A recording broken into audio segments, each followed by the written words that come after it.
Good evening. I am Gregory Lewis, and I am counsel to Brooklyn Borough President Antonio Reynoso. This Uniform Land Use Review Procedure public hearing is being conducted from the Brooklyn Borough Hall courtroom. On the agenda are two applications currently under review by my office. Please note that this hearing is being recorded to comply with the Open Meetings Law. The video will be posted on the Brooklyn Borough Presidents YouTube channel. Following each applicant's presentations and the question and answer sessions, members of the public who are in attendance tonight will have the opportunity to testify on the application. All comments are limited to 2 minutes. Members of the public may also submit comments to askreynoso@brooklynbp.nyc.gov for consideration until Tuesday, March 27th, 2023. Okay. Ask Reynoso at brooklynbp.nyc.gov. For consideration, you have until Tuesday, March 27th. I'm going to ask the Director of Land Use, Mr. John Douglas, to please call the first item and let us begin. Calendar item number 17120, New Utrecht. This is an application by 7120 New Utrecht LLC for land use actions affecting all or part of 5 lots in the Bensonhurst neighborhood of Community District 11. The project area fronts the entire west side of the New Utrecht Avenue, which serves as a conduit for the elevated D train between 71st Street and 72nd Street. The development site consists of 2 applicant-owned lots with a total area of 18,518 square feet. The applicant seeks approval for a zoning map amendment to change the project area from R5 C22 into C44L, and a zoning text amendment to designate a new MIH area coterminous with the project area. Approval of the requested actions would facilitate a new 9-story, 100-unit mixed-use building with 11,651 square feet of ground floor retail. Approximately 30% of the units would be permanently affordable to incomes averaging 80% AMI pursuant to MIH option 2. Community Board 11 held a hearing on this item on March 9th, 2023. Please. To the representative for the applicant, would you please state your name and present this application? Yes. Good evening, everyone. My name is Ellie Gewertz. I'm from Davidoff, Hutcher and Citron. I'm joined tonight by the chair of our land use team at Davidoff, Hutcher and Citron, Howard Weiss, and our government relations professional, Jeff Leb. Before I go through our slides, I just want to provide everyone in the audience with some background information about our client and this site. Our client is a local developer who endeavors to develop properties that are beloved to the community. He's developed over 30 projects, most of which are in Brooklyn. Soon after the client purchased this site, he was approached by operators of Hasidic yeshivas in Borough Park about the prospect of developing the site for Hasidic yeshivas, as there's no more space in Borough Park to accommodate the large Hasidic population, and they thought Bensonhurst was an appropriate location considering it's immediately south of Borough Park. Our client at the time presented the idea of a school to local community leaders to see how they would respond about a school being here, which a school can be developed here as of right. And the community leaders responded that they desperately need more housing. They do not want to see a school here. So this proposal is a direct response to the needs articulated by the community leaders at that time. In fact, that is why currently what was formerly a vacant Capital One bank is being leased out to a girls' high school as a test to see if the high school operator would be satisfied with the site for a school as a permanent location. It turns out the school is extremely happy with this site and has even offered to purchase the site from our client to develop the site as a yeshiva high school. This yeshiva can be built as of right in the R5C22 district, could go up to approximately 4 stories and accommodate approximately 1,480 high school students as of right. To be clear, we do not want to have to develop the school. We want to develop the site for housing, as this is much more needed in the community. And based off of what we've heard recently from the borough president himself, that all neighborhoods in Brooklyn need to provide their fair share of housing and affordable housing to get Brooklyn and New York City as a whole out of the desperate housing crisis that they are currently faced with. If you look at the zoning resolution today, Appendix F lists all of the MIH sites that have been currently mapped throughout New York City. There are no MIH sites currently mapped in Bensonhurst. There are only 2 MIH sites mapped in Community District 11 as a whole, both of which are along McDonald Avenue, which is over 2 miles to the east in Gravesend. None of them are currently in Bensonhurst. Additionally, we as a requirement for this application, we had a racial equity report which determined that since 2014, only 107 new income-restricted units have been developed in this community district for low-income households, and none have been developed for moderate income households since 2014. That being said, I'll now present the slides. As you see here, we are proposing a 9-story building on New Utrecht Avenue between 71st and 72nd Streets in the Bensonhurst district, Bensonhurst neighborhood of Brooklyn, Community District 11. The building will consist of a concrete structure with a metal panel facade and accented by a light stone cladding system. As you see, the site is immediately adjacent to the elevated rail line, which has D train service. There is an entrance to the D train on the corner of 71st Street and New Utrecht Avenue at the 71st Street station, which is adjacent to our project site.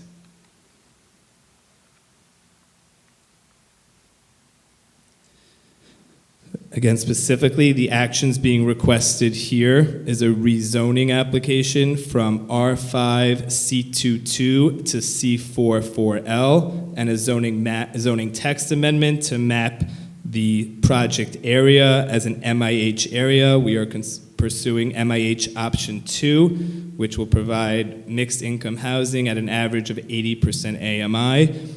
The proposed actions are meant to facilitate a 9-story mixed-use building containing approximately 11,600 square feet of ground floor retail uses and 73,300 square feet of residential uses on floors 2 through 9. That would contain a total of 100 units, 30 of which would be permanently affordable. Again, as I noted earlier, there have been no MIH sites mapped in Bensonhurst to date. Just a brief note about the proposed commercial uses. In response to concerns we heard from the community, we're proposing uses that we're going to break up the commercial spaces into 2 or 3 tenants to bring in local businesses.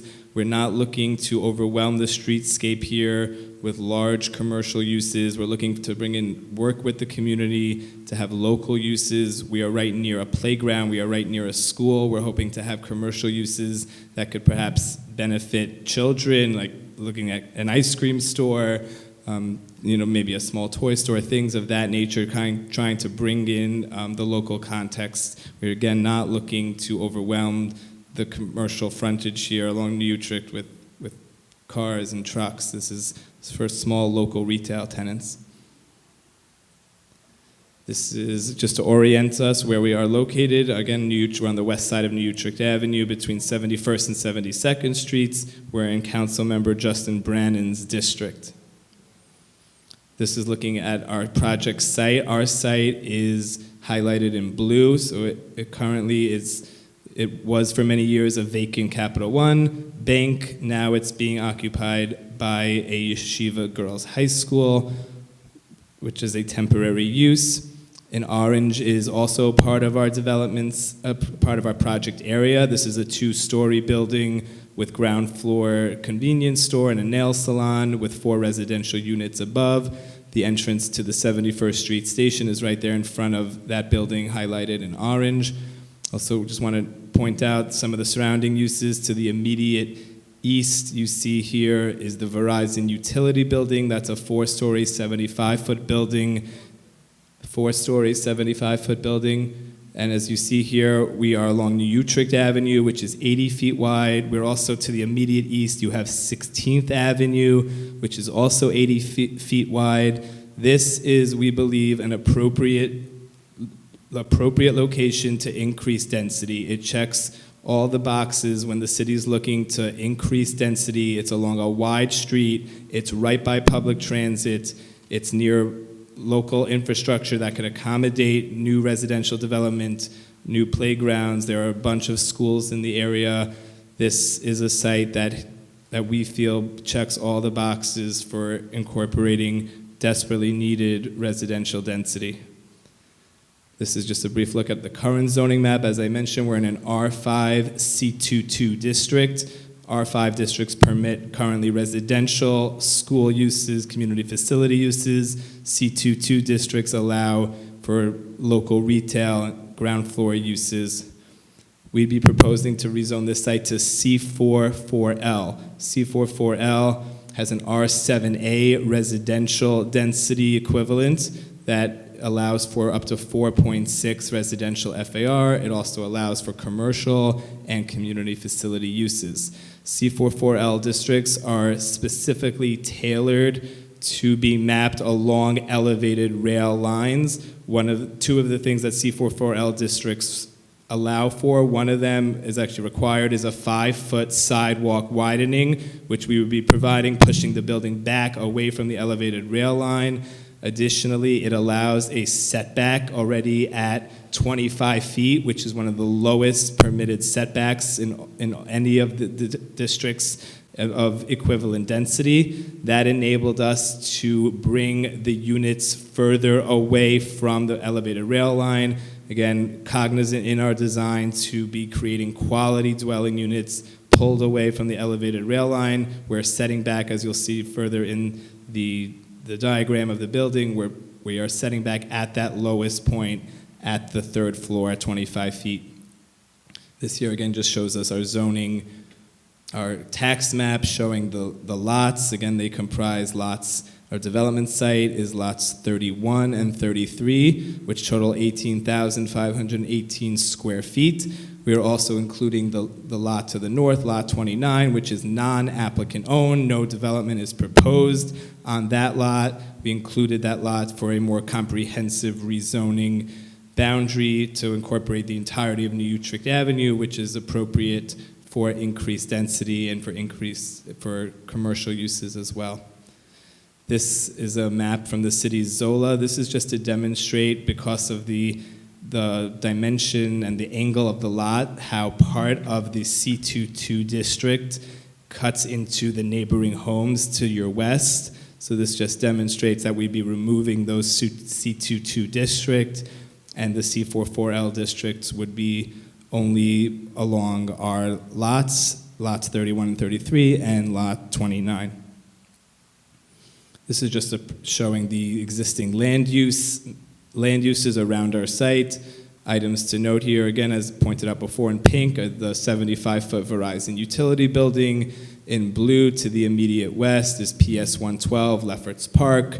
To the immediate south of that is Lady Guadalupe Church, a Roman Catholic church, and followed by, in blue, is an annex to PS 112. You also see in green is the Lieutenant Joseph Petrosino Playground to the immediate northeast of our site, and you see the D train running along New Utrecht Avenue. Just some images of our site. This is the formerly vacant Capital One building.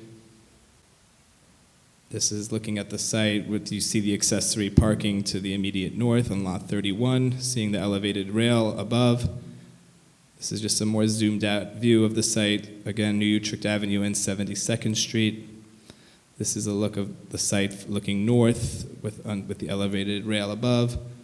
This is the frontage along 72nd Street. The site has approximately 137 feet of frontage on 72nd Street from New Utrecht Avenue.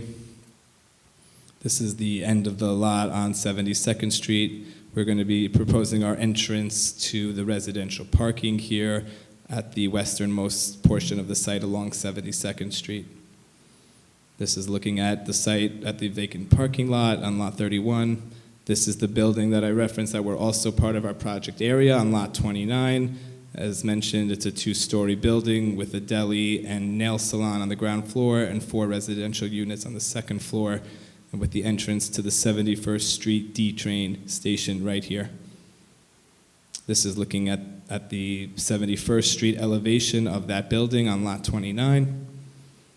Again, just from a more zoomed out view. And now looking at our proposed plans.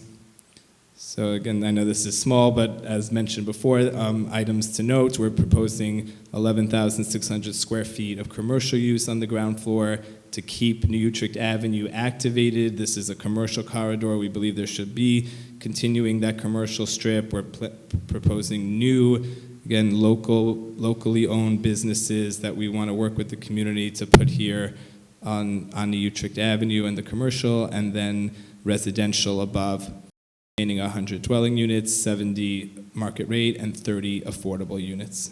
We're also proposing, as of right now, we actually changed the amount of parking that we're proposing for this zoning lot, for this development. Originally, we were proposing the minimum amount of parking, which in the C44L is 50% of the market rate units, which would have been 35 parking spaces.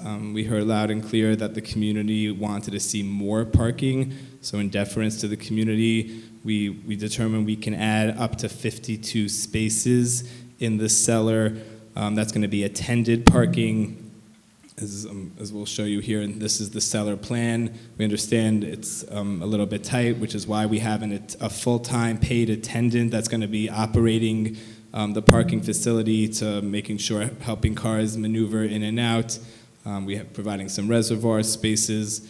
And as you see, the entrance will be along 72nd Street to the residential parking.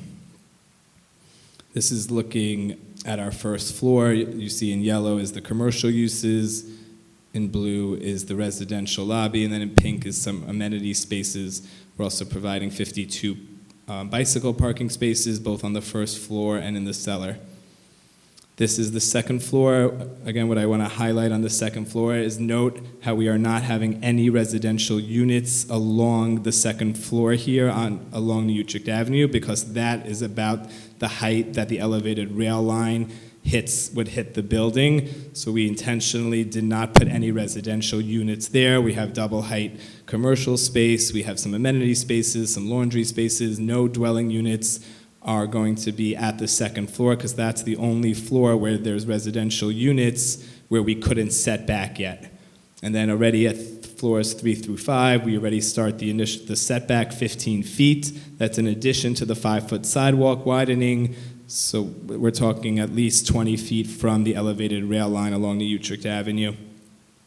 And this is looking at the floor plans. There's less units on floors 6 through 9, because, again, to be cognizant of and respectful of our surrounding area, we tried to pull the building away from the R5 district to the immediate west. So we are setting the building back, and there's going to be an 8-foot side yard across the entirety of the lot line, but at the 6th floor, we're pulling the building an additional 22 feet closer to New Utrecht Avenue for a total of 30 feet at the 6th floor, between the neighboring homes to the west and our proposed development. This is an illustration of what I just spoke about. As you see again, the 15-foot setback along New Utrecht Avenue at the 3rd floor, the 8-foot side yard along the western lot line, and then 30 feet at the 6th floor between the western lot line and our building massing. This is just, again, looking at the sections. The first floor commercial will be 15-foot floor-to-ceiling heights, and the remaining floors will be 10-foot floor-to-ceiling heights for a total of 95 feet. One thing I do want to note, again, why the building, had to be at 9 stories, in order to maximize the floor area, because we were setting the building back at the lowest point, we lost some floor area in order to accommodate that setback. So in order to regain that floor area, we needed to build a little bit higher in order to maximize the FAR here. But we chose that to have a little bit of a taller building and not sacrifice the quality of the dwelling units, so we set back as low as we could. And here's some renderings of the building. I also want to note how we, when we originally went to the community board, they noted that historically it's been very dark along the Utrecht Avenue. We added a lot of lighting here to try to keep this safe. We also added security cameras. We added tree planters here along the Utrecht Avenue to help with any flooding concerns. So again, we really tried to listen to what the community had to say and see what we can do to try to meet the community's needs. This is their frontage along 72nd Street, again showing lighting, 4 street trees, and there's also security cameras that, you can't see it from here, but we installed security cameras along both 72nd Street and the Utrecht Avenue frontages. And then this is just some other renderings of the building. That concludes the presentation. I'd be happy to take any questions you may have. Well, I'll be calling questions after we post some, and then we'll be opening it up for individuals to testify, with the reminder that folks should be signing up to testify, and testimony will be limited to 2 minutes. The first question is, what design changes, if any, are being considered in response to Community Board 11 feedback? Does the proposed project have the same shadow impacts as shown in the environmental assessment statement? So as noted, what we responded to the community needs is regarding the lighting. We're providing increased lighting fixtures along both New Utrecht Avenue and 72nd Street, the security cameras, the street trees that we've added, and the street planters along the Utrecht Avenue, and the parking. Those were the things that we could accommodate the community's asks. We cannot accommodate on the height, right? In order to provide the quality units that we want to provide, the building needs to be 9 stories. That's how we can maximize the FAR. We did conduct a shadow analysis as part of the EAS. The EAS concluded that there are no adverse impacts for shadows from the proposed development. I have the data here.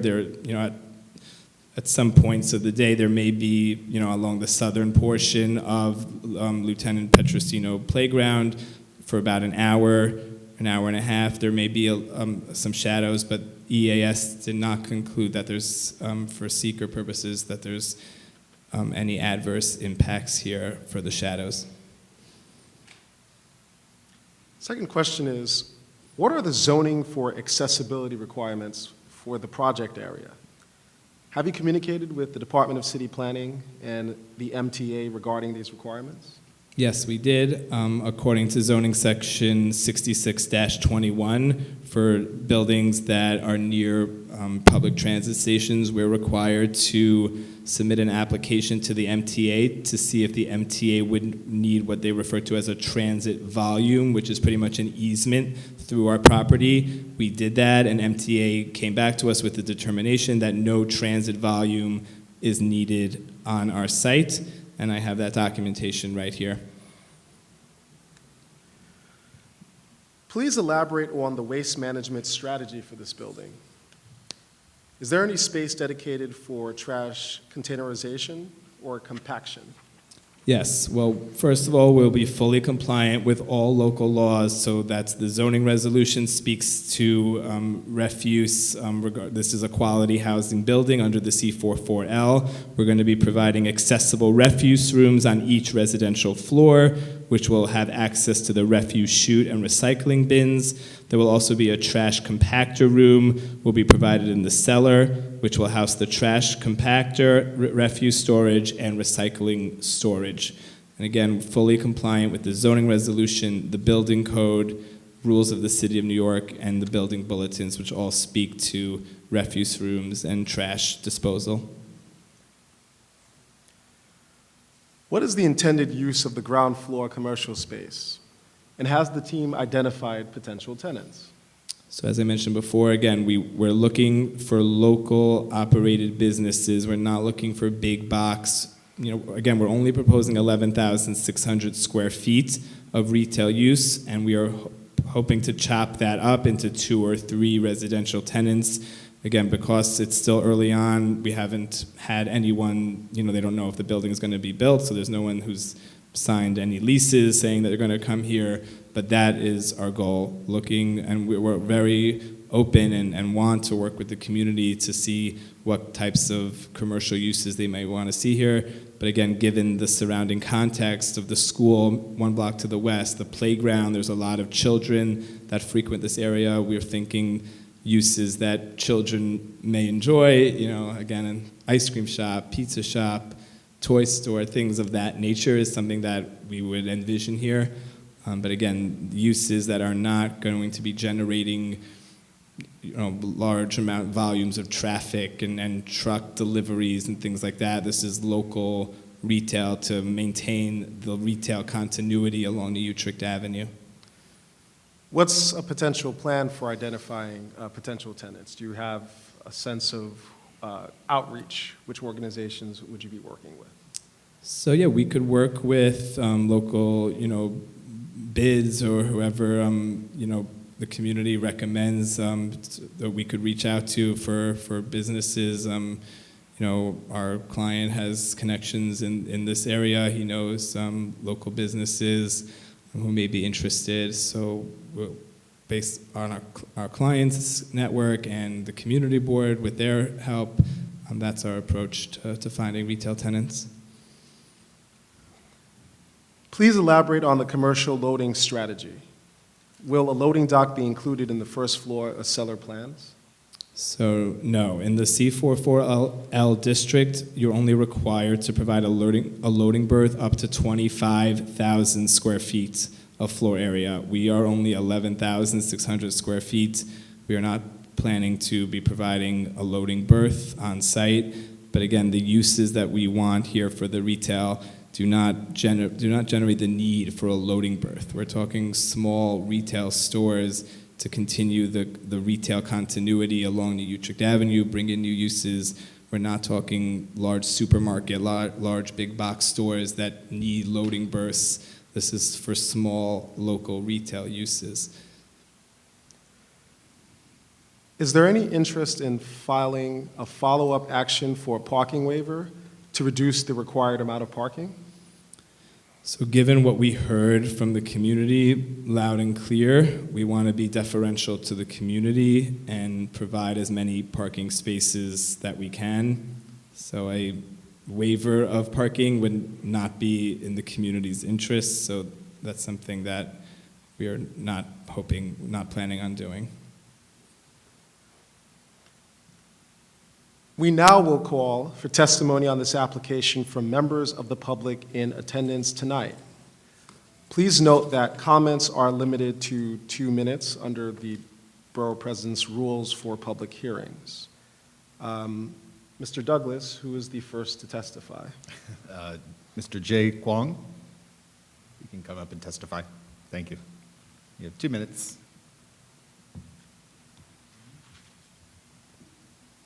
And if you would like to testify on this item and you don't have a speaker slip, please see Britt in the back and he'll sign you up. Hey, good afternoon, everyone. So my name is Jay. I live next door to this proposed project, and Mr. Eli here talked about the quality of life for the people in the developed project. What about the quality of life for the rest of us in the community? Because you have a 9-story building that overshadows the school, the playground, the church, and the Verizon building. That's only like 4 or 5 stories tall, and you have a 9-story building going up, and you're gonna overshadow everything, and it's gonna be lower down quality of life.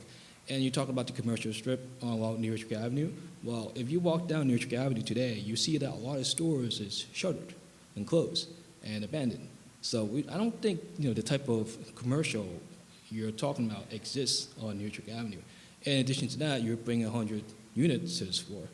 People don't go to brick and mortars much anymore. Everyone's shopping on Amazon, everyone do deliveries, Can you imagine the amount of traffic, the trucks that makes local deliveries that congest the streets? On Monday to Friday during school days, school's down the street, and people bring the kids, drop off, and pick up the kids. That's a really, really bad time for traffic around that time. And in addition to everything that's around here, I don't think a 9-story building is appropriate for this neighborhood. I mean, I get the point we need for affordable housing, but 9-story building is a bit too high for this neighborhood. Thank you. Thank you very much for your testimony. The next speaker is Vincent Catinas.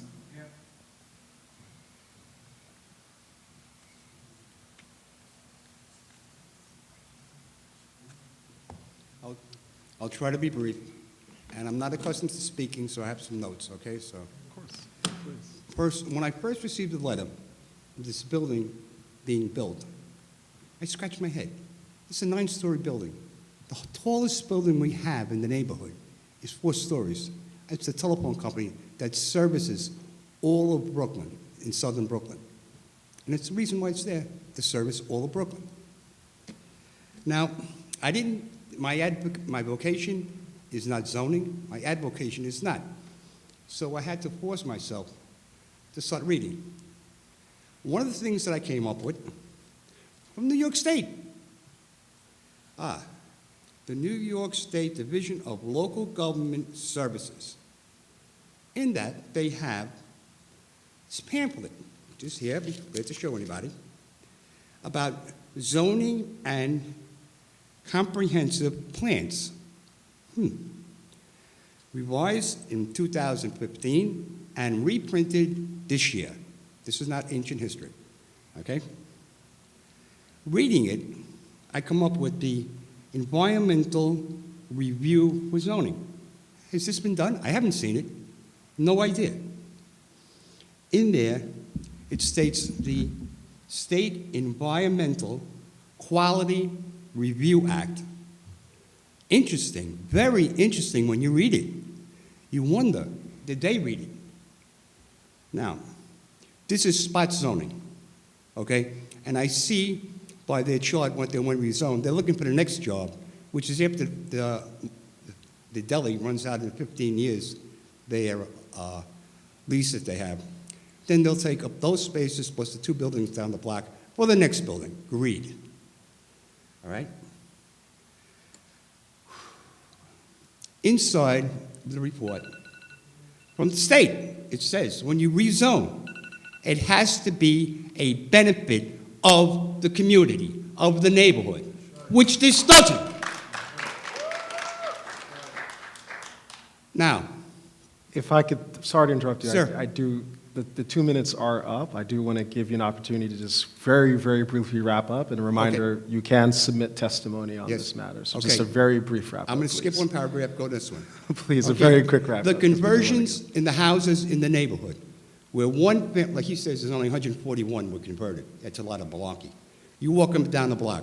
1-family houses are converted to 2.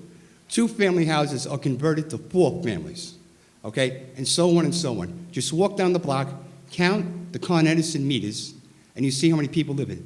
The neighborhood is saturated to the point where we cannot absorb another 100 families, and the school and the parking.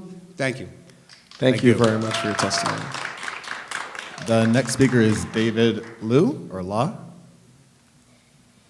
Is it Liu? Sorry. Liu, thank you. Good evening. I'll try to be brief. My name is David Liu. I am an attorney, and I'm here representing a coalition of community residents who are opposed to this development project. For numerous reasons that have already been enumerated. One, the area, this building is essentially an eyesore. It basically it ruins the residential character of the neighborhood. The sight lines and the shadows will affect the quality of life for the other residents, and that is a very valid concern, which I don't believe your environmental impact study has fully fleshed out, especially the shadow impact of the surrounding neighborhood.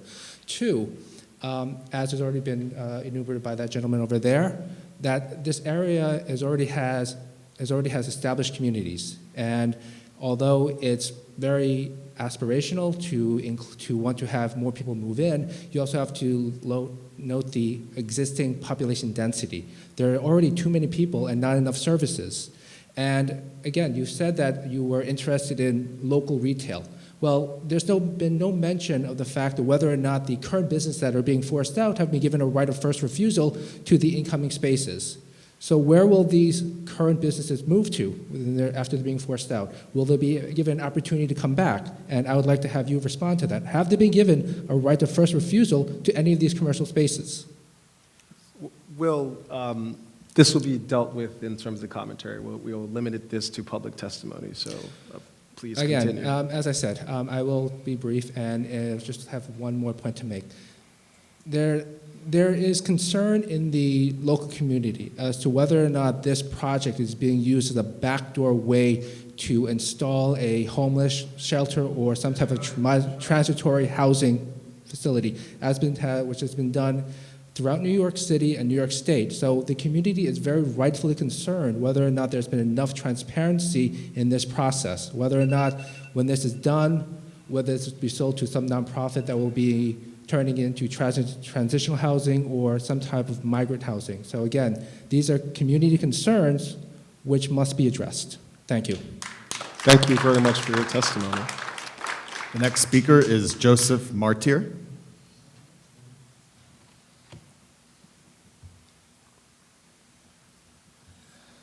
Good evening, ladies and gentlemen. My name is Joseph Martyr. I've been a resident since 1995. I raised my two beautiful children here. They're grown men right now. My concern is that I'm not too good in math, but I believe Bell Atlantic was mentioned earlier, saying that was 80 feet. Now, I don't know about you, but there's no way that that building is 80 feet, considering that if you even give it each story 20 feet, it would be 80. That's impossible. 75 feet, the gentleman articulated earlier. Number one, did anybody ever took into the flooding zone? Number two, the energy that would be consumed by these units. It's a cause of concern.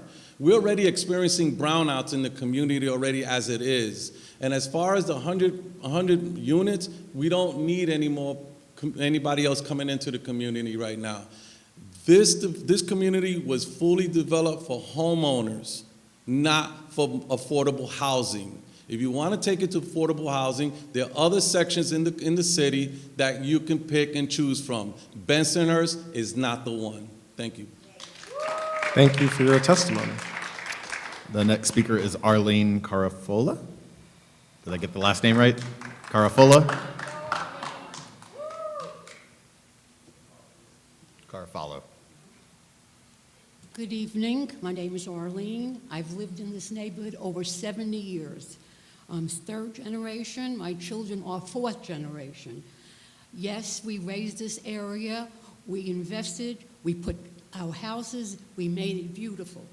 We raised our children to respect the law, law-abiding children. They went to our schools. They graduated from college.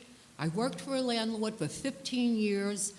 For 15 buildings. I know the stories about multiple going into rentals that'll be for other units. I know the names Unique, Steinway. These areas will be addressed to get apartments, and it's not a good story. Multiple dwellings do not belong in our neighborhood. My children are still in the neighborhood, and I don't want to see them leave. We have a good, solid charm to this area. Thank you. Thank you for your testimony. And the last speaker we have signed up is Christopher Casey. Christopher Casey, or QC? Sir, would you please, if you want to testify at the mic, because we're recording the hearing and want you to be able to speak. Oh, okay. No worries. Well, we're at. Sir, does anyone else wish to testify?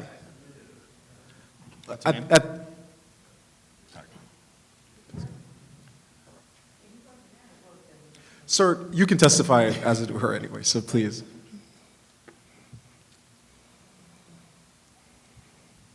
Okay. My name is Chris. I actually live on this block. I've looked very hard to buy the house that I own. It's a multifamily house. This area is multifamily houses. This building would go against the neighborhood character.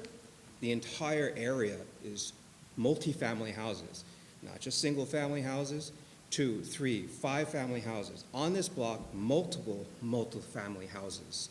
Already, people cannot find places to park. I see people putting e-scooters in parking spots to save spots. Street cleaning never gets cleaned because cars never move. So it's dense. We're already dense. Privacy, you're going to put this up? There's no privacy. I got everybody looking down. I lose all of my sunlight till noon. The church will lose its sunlight. The school will lose its sunlight. There are buildings all over the city, all over the neighborhood already going up. Multifamily, 3 families, 6 families, condos everywhere. We already talked about traffic and parking. People are going to park on the street. You see a spot on the street, you're going to park there. You're going to go downstairs? Not likely. Then you're going to bring in extra people, deliveries. We already mentioned that. I'm not going to go through it. We talked about the utilities. Same thing. We already get brownouts in the summer.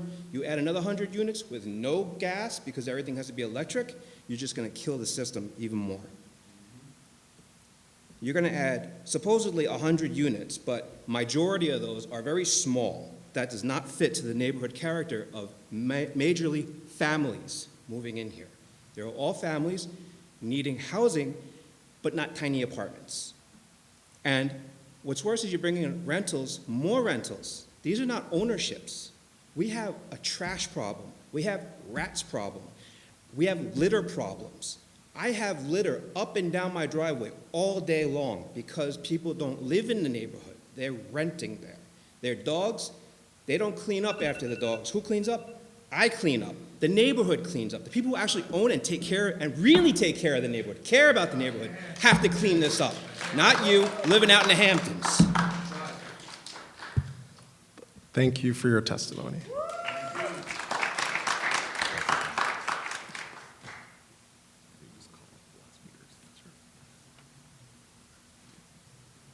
Does anyone else wish to testify on this application? Please. And please state your name and please fill out a card with Britt when you're done speaking. Thank you. All right, so my name is also Joseph Martyr. I'm his son. You mentioned 52 spots. Is the spots free? Once again, just please direct testimony on the matter. I'm only asking because if you're adding 52 spots, it's only right that it's free. You're adding a problem, so now for you to charge for that problem that we do not want doesn't seem fair at all.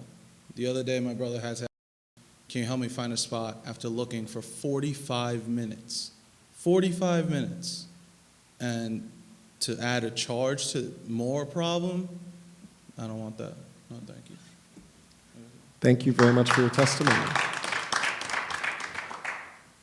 Does anyone else wish to speak on this application? The questions are this testimony session, so does anyone else wish to testify on the application?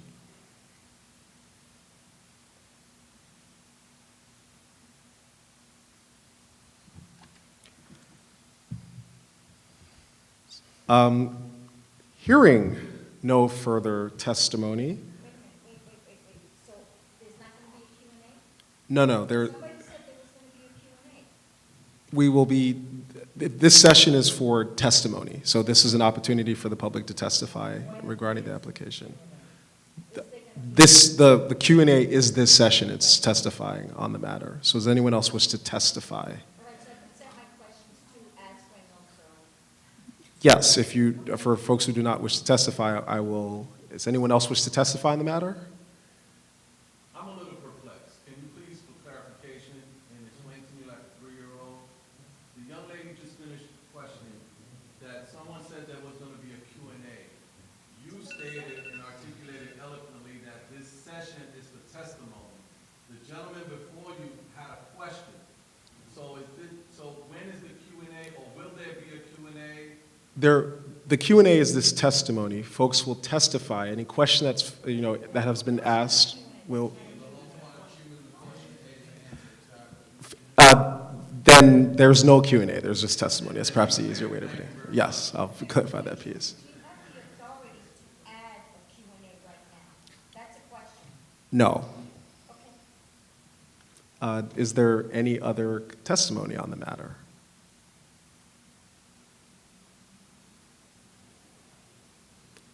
All right, hearing no other testimony, this application item is closed with a reminder that if anyone else wishes to testify regarding this application, they may submit comments to Ask Reynoso, ASKREYNOSO, at brooklynbp.nyc.gov.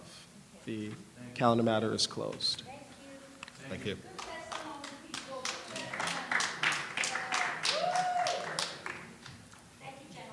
Thank you. Thank you for coming. Thank you very much. Get home safe. Before we call the second calendar item, we'll take a moment before calling the second calendar item. Calendar item number 2. Hold on a second. Thank you. Sorry.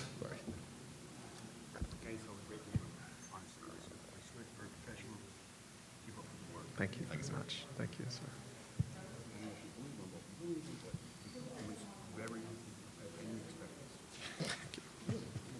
Appreciate you taking your time. No, I mean it's you're incisive. You're doing your homework. I like that. Thank you very much, sir. Thank you, sir.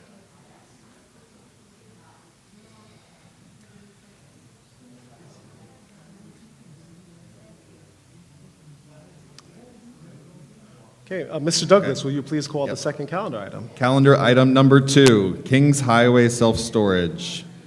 This application is an application by Clarendon Holding Company, Inc., incorporated for a special permit to enable a self-storage facility on an M11 zoned property in the Flatlands Fairfield IBZ. The 73,915 square foot flag-shaped development site is located in a sub-area 2 designated area ZR as Appendix J, where self-storage facilities are required to seek a special permit from the City Planning Commission.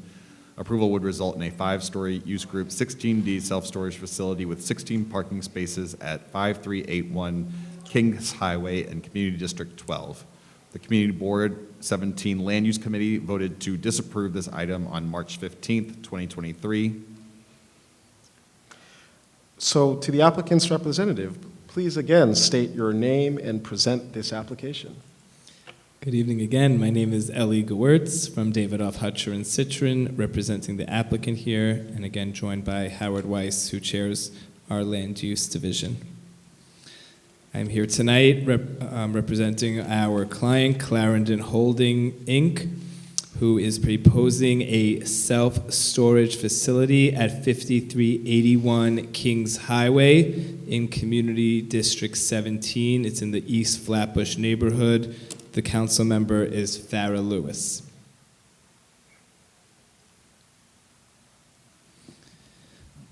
The specific requested land use action is a special permit pursuant to zoning resolution section 74-932 to permit the proposed self-storage facility use. Just to be clear, the reason why we need a special permit here is because the self-storage facility, this lot, our site is located in what's referred to as Appendix J of the zoning resolution, sub-area 2. This is an area that the city now requires a special permit in order to construct a self-storage facility. The building itself and the bulk is permitted as of right in the underlying M11 district. So what we need the special permit for is for the specific use, which is a self-storage use.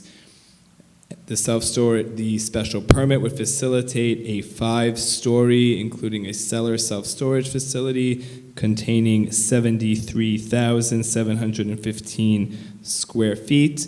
That would contain approximately 800 to 850 storage units. We're also proposing 12 parking spaces and 6 loading berths on the site.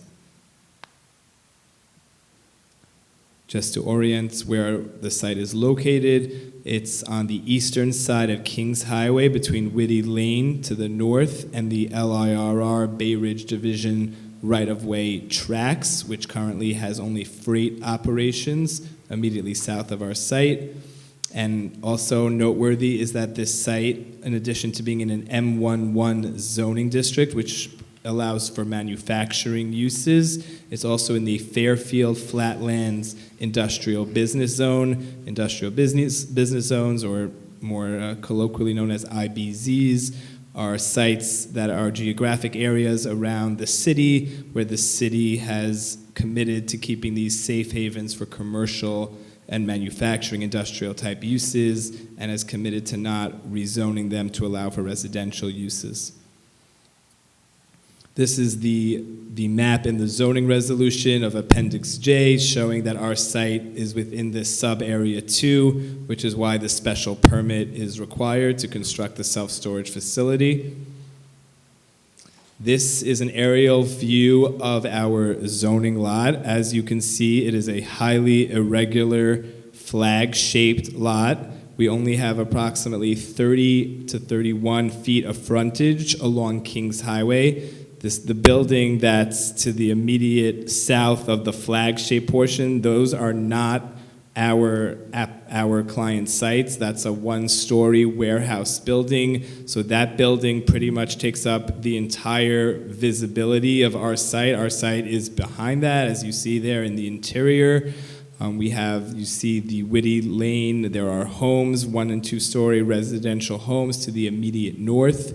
And you can see the LIRR Bay Ridge tracks to the immediate south. Again, given the lack of frontage and the fact that we are right next to Whitty Lane, which is in an R4 district, this site is not a desirable site for manufacturing industrial use, and we're going to speak to that further as we go through the finding in the zoning resolution, as well as the considerations that the City Planning Commission may consider when determining whether a special permit for self-storage is appropriate. This is, again, our tax map showing the flag-shaped lot with the 1- and 2-family homes to the immediate north. Here in the yellow star shows our site in an M11 zoning district. This is our land use map showing the industrial manufacturing uses highlighted here in purple, which is typical of the industrial business zone. Most of these uses are not job-intensive uses. They are mostly automotive uses. There's a warehouse, as I mentioned, to our immediate south, but most of the flatlands, Fairfield IBZ, and especially along this corridor along Kings Highway, are not being used for more job-intensive manufacturing uses.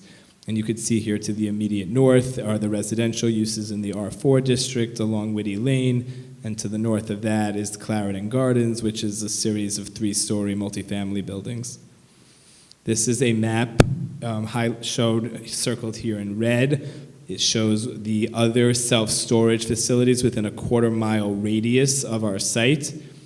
One of them here is along Foster Avenue, and the other one is along Ralph Avenue. Additionally, there are 3 other self-storage facilities within a 1-mile radius, for a total of 5 within a 1-mile radius. But again, as we'll speak to shortly, we have done studies showing that there is still a demand for self-storage facilities within this area. Here's some photographs of our site. This is looking at the entrance. That's where the rolled up gate is. You see there are homes to the immediate north and that 1-story building to our immediate south, again, which is not applicant-owned, not part of our development site. This is looking north on Kings Highway from the intersection with Foster Avenue, and our site is here to the right. This is a more zoomed out view of our site facing southeast from Kings Highway. This is a view of Kings Highway facing south from the intersection with Foster Avenue, and the site is to your left. This is a view of the west side of Kings Highway. As you see, there's a bus stop. It's the B7 bus, stops right in front of our site. Again, we're at the intersection of Foster Avenue and Kings Highway in East Flatbush. This is looking at the back of our site. So our site, as I may have noted before, also has limited frontage along East 56th Street. It only has approximately 19 feet of frontage. This is the dead end portion of East 56th Street. Looking north, you could see the intersection with Whitty Lane. This is looking south at that dead end of East 56th Street, and then our site is there in the interior. You can't really see it to the right. I will note that if the self-storage facility is approved, there will be no access to the site from East 56th Street. Access will be limited to Kings Highway only. This is showing the gate here at the dead end at East 56th Street. Again, our site here in the interior portion. This is a proposed rendering of what the building would look like. We are proposing a 5-story self-storage facility in the interior portion here of the site. You can access the site via Kings Highway, via the 30-foot driveway. We'll be providing a 5-foot pedestrian walkway at the entrance to the site. As you get past that 1-story building to our immediate south, the driveway will widen to 34 feet, and providing enough space for vehicles and for fire truck access. Additionally, as you'll see, there's, in addition to the 34 feet between our property line and the proposed development, all of the homes here along Whitty Lane have 30-foot rear yards, and we'll show an image of that momentarily. So with the 30-foot rear yards plus the 34 feet drive aisle, there'll be approximately 65 feet between the footprint of those Whitty Lane homes and our proposed development. Just to now run through the specific language of zoning section 74-932. As mentioned, the special permit is needed because the site is in a sub-area 2 in Appendix J of the zoning resolution, which requires special permits for self-storage facilities. Noted here on the bottom is the one finding in the zoning text. As it says, to grant such permit, the commission shall find that the zoning lot is appropriate for the proposed self-storage facility use, based on the land use characteristics of the proposed zoning lot and the surrounding area. That is the only finding that is required to make according to this section of the zoning. In addition to that, the zoning text continues in making this determination. The zoning resolution section 74-932 provides that the City Planning Commission may consider the following. So there are a bunch of considerations that we are going to run through now. The first of which references the proposed self-storage facility is consistent with the economic development objectives of the city. We believe that we are consistent with the economic development objectives of the city. This site is located in an M11 manufacturing district, as well as the Flatlands Fairfield IBZ. Self-storage facilities are manufacturing uses. It's a use group 16D, which are only permitted in C8 or manufacturing districts. This is a use that we found is consistent with that M11 and the IBZ. We've also found that there is no market for other types of manufacturing uses here.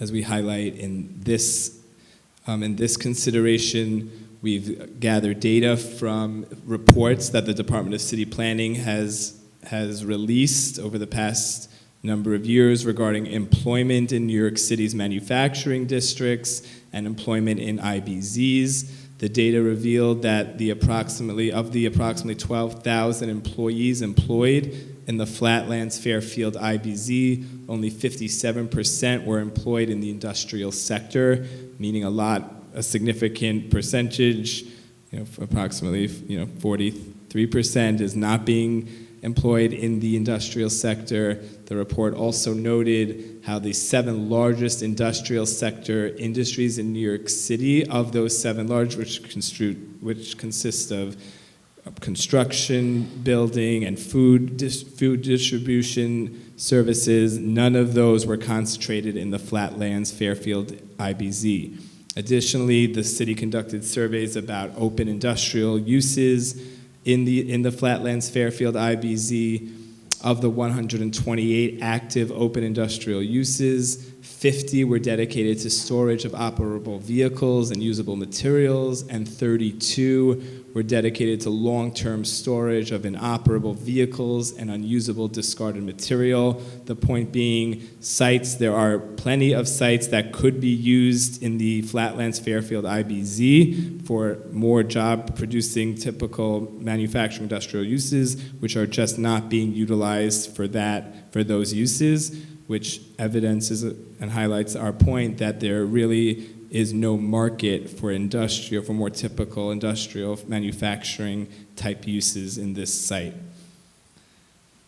Additionally, in addition to the market studies, because of our irregular lot itself, it also makes a typical industrial manufacturing type building more difficult here. As mentioned, there's very limited frontage, which is not desirable for typical manufacturing buildings. You could barely see the building from the street, considering there's only 30.7 feet of frontage along Kings Highway. We are also right up against those residential homes to the immediate north, which makes the site also less desirable for a conforming manufacturing use. The next consideration in the zoning resolution references the distance of the zoning lot from an arterial highway or designated truck route, which is typically needed for more job-intensive manufacturing type uses. Our site is not located near arterial highways. As you see here, we are 4 3/4 miles from the Van Wyck Expressway to the east, and the BQE is over 4 miles to the west. Typically, manufacturing uses need to be near arterial highways to access the site. Additionally, this portion of Kings Highway is not a local truck route. So again, manufacturing uses typically need access by trucks. We are not part of a local truck route. So larger trucks with multiple, 2 or 3 axles, which are typically needed in more job-producing manufacturing buildings, are not allowed access to our site here along Kings Highway. Additionally, the distance of the zoning lot from mass transit is also a consideration the commission may look at. Our site is not near the subway. We are over a mile from the closest subway station, which is the 2 and 5 Newkirk Avenue station. This is another consideration, that the establishment of the self-storage facility will not cause environmental remediation work to be undertaken on the zoning lot. Our environmental assessment statement showed that this facility would have the same amount of environmental remediation as any as-of-right manufacturing building that could be built here as of right. So this will have no significant impacts in terms of environmental remediation work. Lastly, that the last consideration is that there is not a concentration of existing self-storage facilities in the surrounding area. So as I noted before, there are 5 self-storage facilities within a 1-mile radius. We have conducted studies, a demand study, which was provided to us by Storage Asset Management, who is the proposed operator of this self-storage facility. They determined that using 2 distinct methodologies, one referred to as the units per household and one as the square feet per person. Under the units per household method, the study gathered that there's approximately 231,500 square feet of undersupply of self-storage space within the 1-mile radius, and then 2,555 within the 3-mile radius of self-storage space. So Storage Asset Management, who is a leading operator of self-storage nationwide, I believe they have over 500 facilities that they manage. They conducted studies and they felt there is a demand for for self-storage in this site. And we'll just run through the proposed plans. As I mentioned before, the bulk of the building is permitted completely as of right in the M11 district. We are just need the special permit to allow for the self-storage use. This is our gates here along Kings Highway. This is looking at the building from what it would look like from across the street, 5 stories. This is showing the survey of our irregular flag-shaped lot. Again, we are proposing 73,715 square feet of floor area and 88,458 gross square feet, including a cellar, 12 parking spaces, and 6 loading berths. This is our site plan, again showing the distance, the 34 feet between the proposed development and the property line, as well as an additional 30 feet with the rear yards along Whitty Lane. The parking is provided along the perimeter of the building. We're providing lighting fixtures around the building and around the site, trying to be cognizant of the surrounding neighbors, that the lighting will automatically dim after detecting no activity for 15 minutes, so keeping the site safe, but also not being a nuisance to the surrounding neighbors. We're also providing an 8-foot soundproof fence along the extent of our entire property line. Most perimeter fences do not have soundproofing capabilities, but we specifically are providing one that does have soundproof capabilities, again, as another measure to try to be good neighbors and to be cognizant of the Whitty Lane homeowners to our immediate north. This demonstrates how our site fully complies with the zoning bulk because the site is so set back from the street. We are way within the sky exposure plane, which governs the M11 zoning district here. We are providing 5 stories above grade and then a cellar below grade. And this is our elevation. Thank you so much. In your conversations with the Department of City Planning, has there been any discussion of whether this project aligns with the goals of the planned IBX corridor? So yes, so the IBX corridor will, if it goes through, will be running along the LIRR Bay Ridge tracks immediately south of our site. Our site has no bearing on those LIRR tracks. We do not plan on using those tracks for our purposes at all. Most people access their self-storage facility via car, so what we are proposing will not be inconsistent or at all or run afoul of anything that the IBX is proposing.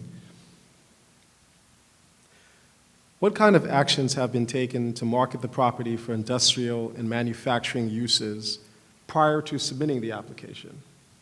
So again, because the focus of our operation so far has been, on meeting the finding of the zoning resolution as well as the considerations. The zoning doesn't have as one of the considerations regarding looking at industrial or other outreach efforts to find a manufacturing use. So that's something that we will do now, and that's something that we hope to get back to your office about our efforts for looking for manufacturing. Please do, that would be Yes. particularly appreciated. 100%. Regarding the irregular lot issue, did you explore applying for a Boards of Standards and Appeals variance before submitting through ULURP? We did not, and the reason is because the BSA variance would allow to vary the zoning regulations here, right? For whether it's bulk, FAR, side yards. We don't need that to construct this building. The site, as we pointed out, is permitted as of right. We don't have any.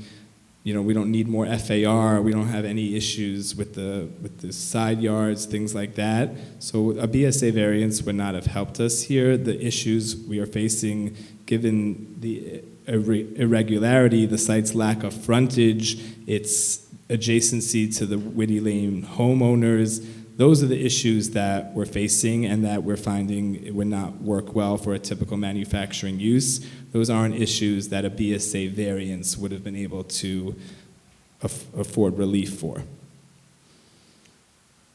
How does this application further the goals of the Flatlands Fairfields Industrial Business Zone? Again, IBZs are meant to promote industrial manufacturing type uses. This self-storage facility is a use group 16D self-manufacturing use. That's what it is. We're not promoting residential, which again, the IBZs are meant to protect against residential. So we feel this comports with what IBZs are meant to promote, which are industrial uses, which a self-storage facility is an industrial use. Does the applicant have any plans or ability to take advantage of the freight rail line to the south of the development site? No, as I mentioned before, that is not part of our intention at all. Self-storage facilities do not utilize freight rail. Most people access their self-storage unit by car. We have no intention in utilizing the freight rail behind us. And for this question, since part of it was addressed in your application, we'd like to hear your assessment, the applicant's assessment of the demand for self-storage services in the local area, which already has a cluster of self-storage facilities. Again, not the report, but the applicant's assessment. So the applicant bases their information off of storage asset management. They're the ones that are going to be operating the site. They have determined that there is a need for self-storage here. They would not want to be coming here if they felt otherwise. And based off of that, we trust them. They are the professionals in the self-storage space. They are saying that there's a need, and we fully believe in what they have told us, and that's why we're continuing to pursue this application. We will now call for testimony on this application from members of the public in attendance tonight. Please note that all comments are limited to 2 minutes. Already in the previous session, we identified someone who wished to speak, so please proceed first. Christopher Casey, right? Yes. Okay. Good evening, everyone. My name is Christopher Casey. It's a pleasure to be with you all today. I'm with ANHD. ANHD is a convener of the Industrial Jobs Coalition, a citywide alliance of policy advocates, community organizations, and industrial business service providers. I have prepared testimony tonight. So we ask you to oppose the special permit application for this self-storage facility in the Flatlands. Straight up oppose it. Protecting and promoting the industrial sector is a crucial plank of our city's equitable economic development strategy. The industrial sector plays a key role in creating a robust working middle class, providing access to good-paying jobs while often not requiring a college degree. And over 80% of those jobs are for and done by people of color in this city. This is why we supported the 2017 special permit proposal for self-storage itself. The point of the special permit is to allow for actual planning to help determine where self-storage might be appropriate outside of where it is already allowed as of right. This proposed location, in an industrial business zone, well situated next to multiple trucking and freight routes, clearly doesn't fit the bill. Now, new self-storage facilities are still permitted as of right in a C8 and an M zone outside of the designated M zones. Denying this application will not prevent this applicant at all from developing as of right in other parts of the city. We believe that it is important to prioritize job-generating uses in industrial zones. Self-storage facilities consume scarce land slated for industrial and manufacturing uses, create almost no jobs, and exacerbate the rising costs of industrial real estate. We ask you all to please don't support this application on behalf of the industrial sector. Thank you. Thank you for your testimony. Our next speaker is Ryan Cagle.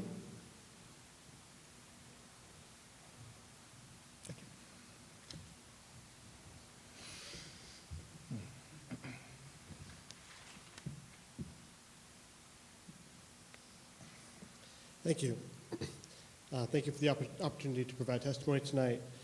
My name is Ryan Cagle, and I'm an industrial business account manager at the Business Outreach Center Network, BOC Network, a micro-enterprise small business development organization supporting traditionally underserved entrepreneurs and industrial and manufacturing businesses as the industrial business service provider for East Brooklyn through the New York City Small Business Services, ISBP, the Industrial Solutions Business Provider Program. We ask you to oppose the special permit application for a self-storage facility at 5381 Kings Highway in the Flatlands Fairfield IBZ. BOC works with several manufacturing businesses seeking available real estate as the industrial business service provider, and a lot of this size, a 73,000 square foot lot, is highly desirable with ample space to build a 1 to 2 story facility while maintaining on-site parking. The site is on the Kings Highway NYC DOT truck route and well positioned to take advantage of potential freight rail connection to New York and Atlantic Railroad with approximately 350 feet of rail frontage on the eastern border of the site. Additionally, the Utica Avenue station, location proposed for the Interborough Express, is about 3 blocks from the site. And so considering this could be a critical transit hub in the near future, it seems rather short-sighted and a waste to keep a parcel of land on self-storage development.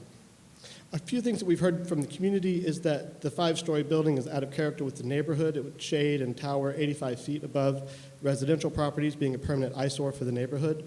There was significant concern about potential impacts of the subterranean cellar, with the excavation as close as 10.6 inches above the water table in some areas, and that the immediate neighborhood is already oversaturated with self-storage developments. All 5 of the existing self-storage developments are within the Flatlands Fairfield IBZ. The community board also stressed a need for jobs, and the industrial sector provides high-quality career paths for candidates without college degrees. And so we ask that you help preserve this space for quality industrial manufacturing jobs over self-storage and reject the application for a special permit at 5381 Kings Highway. Thank you. Thank you for your testimony. Our next speaker is Daryl Hollow.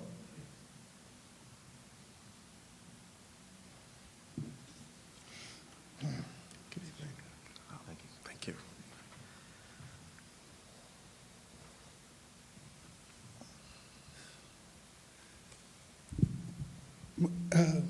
Good evening, Representative of the Borough President. Thank you for the opportunity to testify this evening. My name is Darrell Holland, and I am the Brooklyn East Industrial Business Service Provider for the Business Outreach Center Network.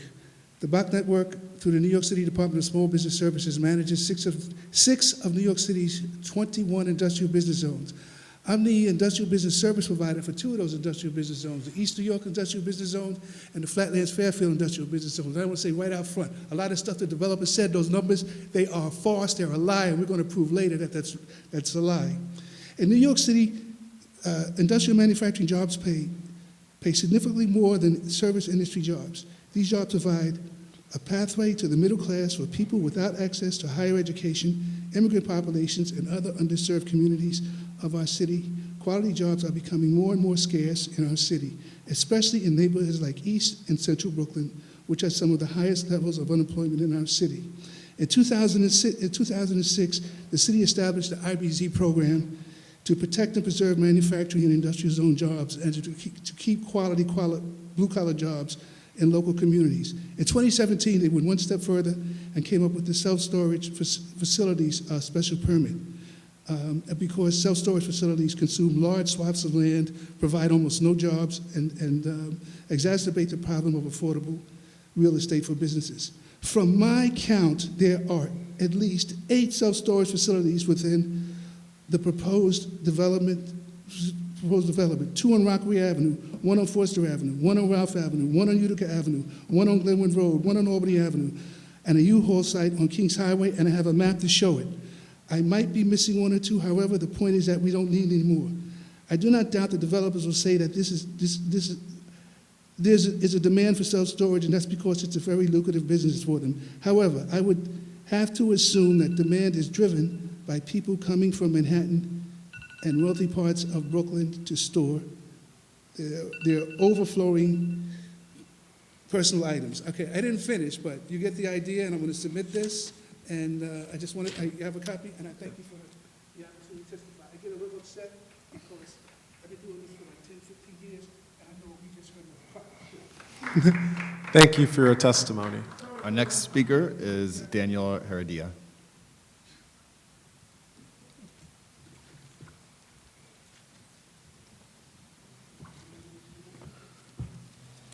Good evening. I hope you are all well. My name is Daniel Heredia. I am testifying on behalf of Councilmember Farrah Lewis of the 45th District. I will be paraphrasing a letter that was transmitted to the Community Board 17 on March 15th. The councilmember writes to state her opposition to the proposed self-storage development of 5381 Kings Highway for a number of reasons. The application to allow a multi-story development for self-storage is ill-advised and does not take into account the needs and concerns of the surrounding community. One of the main issues surrounding this project is the lack of communication with the community who will be most affected by the development. While we have met with all parties, including the Borough President's office, including the developers and the board, we have not seen any additional outreach to date with the immediate neighbors that are most vulnerable to the damage caused by the construction of this facility. Many of the residents along Whitty Lane are still completely unaware of this project, and elderly residents who live on the block bordering the property do not have the facilities to join the virtual meetings where this matter has exclusively been discussed. An additional concern with the project is the long-term economic outlook of development. Studies conducted by the city shown that the self-storage developments do not bring well-paying jobs to the community. The property currently has a zoning that holds great potential for many alternative uses that have been mentioned, for plentiful job opportunities, and this would be a missed opportunity to revitalize our local economy. Furthermore, Community Board 17 is already at risk for overdevelopment and out-of-context development, which inevitably forces people out of their homes. Now, this massive building will be out of context for a neighborhood primarily composed of 1 to 2 story homes, and will not match the character nor the needs of those who reside in the area. Developers have indeed responded to some of these concerns regarding light pollution and increased traffic noises, but this is an insufficient guarantee for the homeowners who will have to deal with these issues in perpetuity. Now, we encourage the Borough Presidents to agree with the board in their decision to reject the proposal and hope that we'll support the committee in this. Thank you. Thank you for your testimony. Does any other member of the public wish to testify on this matter? No, sir. Hearing no further comment or testimony, the item is now closed. And with that, this ULURP public hearing is now closed. The Borough President will review these applications and submit his recommendations to the City Planning Commission, which will hold its hearing at a later day. As a reminder, viewers may submit comments to askreynoso@brooklynbp.nyc.gov for the Borough President's consideration until Tuesday, March 27th. This hearing is now adjourned.